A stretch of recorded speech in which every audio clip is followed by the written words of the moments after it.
So, what is an occupational therapist? A lot of people don't know what occupational therapists do. The clue is in the name. We work with people's occupations and activities, so things that are important to them to help them lead the most fulfilling lives that they can. So occupational therapists work with people of all ages and with a variety of different impairments. For example, physical disability, mental health difficulties, learning difficulties. And we have a variety of skill sets that we need to use, so activity analysis is part of that, problem solving. We've got skills in physical assessments, cognitive assessments, perceptual assessments, and also environmental assessments.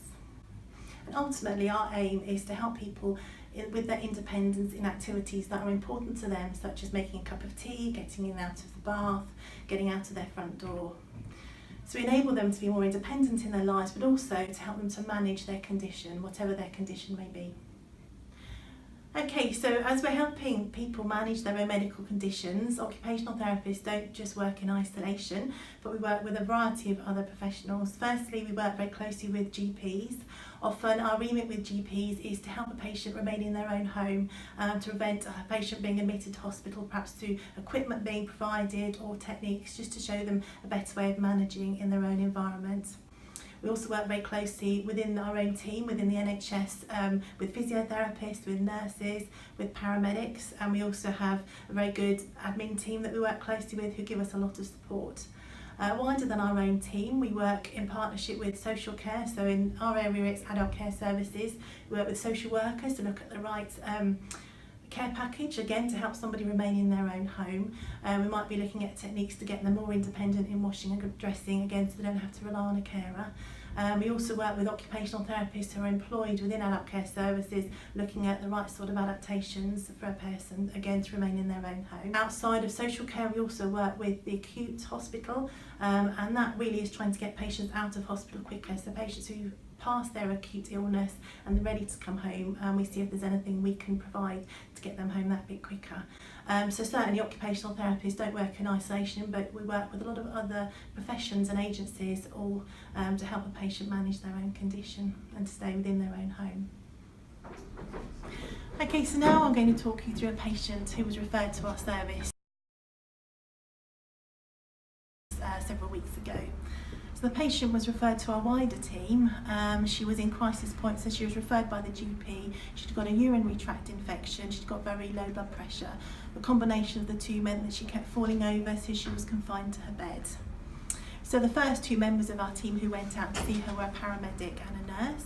And together they stabilised her medical condition in liaison with the GP that brought her blood pressure back up, and they got on top of the UTI. Once she was medically stable, myself and a physiotherapist went out to see how we could get her out of her bedroom and access the rest of her home. So the physiotherapist and myself looked at goals that the patient would like to work towards, and she identified four things that were very key to her: to get in and out of her bath, to make a cup of tea, to go back up and down her stairs, and to get back to work part-time. She was a part-time music teacher. So the physiotherapist looked at her safety on the stairs and practiced her walking, together with a technical instructor who is a support worker who supports occupational therapists and physiotherapists with patients. So once she was safe to go downstairs, I had a look at the lady making a cup of tea. She got tired very quickly, so we looked at adapting her kitchen so that she could sit down frequently and take rests. And after a few practices, she was able to make herself a cup of tea. We also looked at her getting in and out of the bath, and she was too weak to get in and out of the bath on her own. So we gave her some equipment so she could manage to use her over-bath shower. We then referred her to a social worker to look at a care package so that carers could support her with that. Her final goal of wanting to get back to work we had to do very gradually because her illness had left her very fatigued. So together we looked at managing her tiredness and put together a programme of gradually increasing her daily activity to the point where she could manage to gradually get back to part-time working as a music teacher, and she started very gently going back to teaching twice a week in her own home. As we were working with the lady, myself and the physiotherapist identified that she did have a few memory problems, which the husband also confirmed.